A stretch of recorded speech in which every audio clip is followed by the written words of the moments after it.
With Xbox taking its games to PlayStation, it's highly unlikely that PlayStation is going to reciprocate the same way. I don't think we're going to see PlayStation games on Xbox. This is, in my opinion, the last ditch if they ever were to try that. There are many options that PlayStation has to be able to be profitable and provide games that would appeal to their audiences at the end of the day.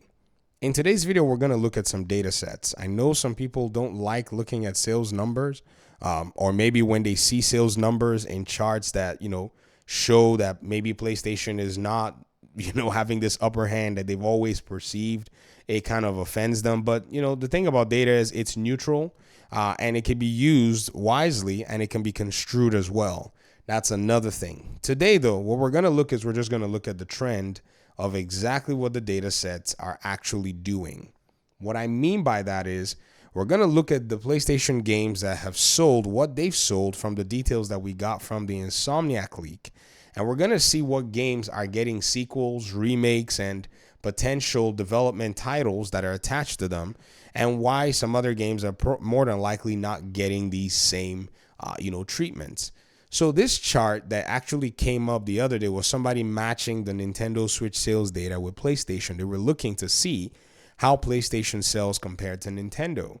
However, what we're going to look at today is something that I showed in one of my other charts that tells us the different PlayStation games, and we're going to look at when these games were released, and we're also going to look at which ones got canceled and which ones are getting a sequel. We can start from the bottom of the list. Ratchet & Clank 2016. This was a very, very interesting title because it came out on the PlayStation 4 and it sold a good number of copies. I'm very, very surprised how well it sold for the kind of game that it was. However, a game like this with the number of sales that it had got a sequel greenlit. So the exception might be this game, or there might be more exceptions to some of these other titles. In my other video that I made, I didn't even pay attention to the Ratchet & Clank game. I thought this was Rift Apart. And so I didn't even mention that a game with low sales on the list anyways, with the lower sales on the list of top 10, basically got a greenlit sequel. What's funny though is this game got a greenlit sequel and Days Gone never got one, and Bloodborne is still in limbo. However, everything else that's been on this chart, depending on when they were, they launched the game and depending on what platform the game came out or what generation or whatnot, is getting a sequel or has gotten a sequel and is basically at this moment in time possibly their IPs attached to them that are being worked on. If you were to look at, say, Marvel Spider-Man, they decided they were going to make Spider-Man 2. We saw from the documentation that the Spider-Man 2 game was going to possibly be broken up into multiple games. God of War got Ragnarok as a sequel. Horizon Zero Dawn got Forbidden West. There are rumors that there's another Uncharted game being worked on. The Last of Us Part 1 got The Last of Us Part 2. And then I think this Gran Turismo is basically like a PlayStation... Which one is it? I think it's a PlayStation 3 game, Gran Turismo 5. Or I guess they lumped it all together in this particular chart here. So whoever... this is... GT Sport. Okay, so yeah, they did say GT Sport. So that's a PS4 game. And, it more than likely will be getting itself a sequel. But the funny thing, though, is even though we can say the top sellers, let's just say everything from Uncharted all the way up will be getting a sequel, what's going on with these other two games? I think there might be some aspects to it that are very interesting at the end of the day. Days Gone, I think, was a press killer. I think the press basically went after that game. I don't know why. I never even really played the game much. I remember they had it on the PlayStation Collection, and I played a little bit of it. But from what I heard, there seemed to be like some kind of a media tirade against the game.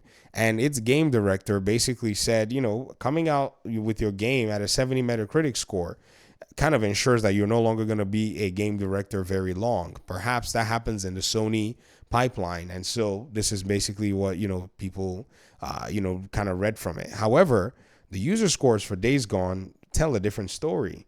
It seems to me that somebody didn't necessarily like the game, and whatever the media tirade against the game was seemingly displaced the director themselves. So if I go ahead and look at, say, Days Gone, and I look at its reviews on Steam, I think that's where we can actually get some really decent data at the end of the day, you're going to see that it's actually largely positive in terms of the ranking and in terms of the rating. And so with this in mind, I don't know what would make them cancel the game. Perhaps its budget was actually much bigger than the Ratchet and Clank budget. So that's also another thing that you can try to maybe pull from this data set and say, okay, well, the Ratchet and Clank game sold less. Why is it getting a sequel and the Days Gone game isn't getting a sequel? Perhaps the budget to make this Ratchet and Clank game dwarfs the budget for the Days Gone. And so you can say, well, it looks like even if they made another game, the ROI may not have been the same, seeing that the game did not even sell too well, even though it got a lot of support. Bloodborne may also be in that category, and they're probably not comfortable going ahead to do something like that. But from what we're seeing with Uncharted 4 has the numbers. The Last of Us Part 1, had enough of the numbers for them to be able to say, let's make a Last of Us Part 2. But, I mean, if you think about it, it's very interesting, though, because we don't know when this list is from, but I don't see The Last of Us Part 2 as a high seller in this list. So is there going to be another Last of Us game? Maybe, maybe not. So, time will tell. But Uncharted 4 really did bring in the numbers. So that one seemingly, is more than likely going to get a sequel at the end of the day. So in looking at these data sets, I think you can basically take a very good glimpse as to what you might expect from PlayStation at the end of the day with a lot of these different titles. It's just something that I think that from the data sets, from what it is that they sold in past games and what development costs are now, that's going to basically be what's going to be weighing their decision. And that's going to be what weighs into their decision. I guess that's what I meant to say. And maybe they might eventually stop these blocking games from Xbox nonsense and actually make games. But who knows? PlayStation, they're such a very strange company in the way that they've done things. And I think now it's time for them to be able to figure out how they're going to go about, rejuvenating their brand, because their brand right now looks really, really weird. It does look weak. That's just the reality in terms of having offerings for consumers, in terms of what they provide. I'm not really certain that they really do have much in that regard, but time is what I think is going to overall tell how they're going to go ahead and manage their own, IPs and manage how they go ahead, and put these things in perspective.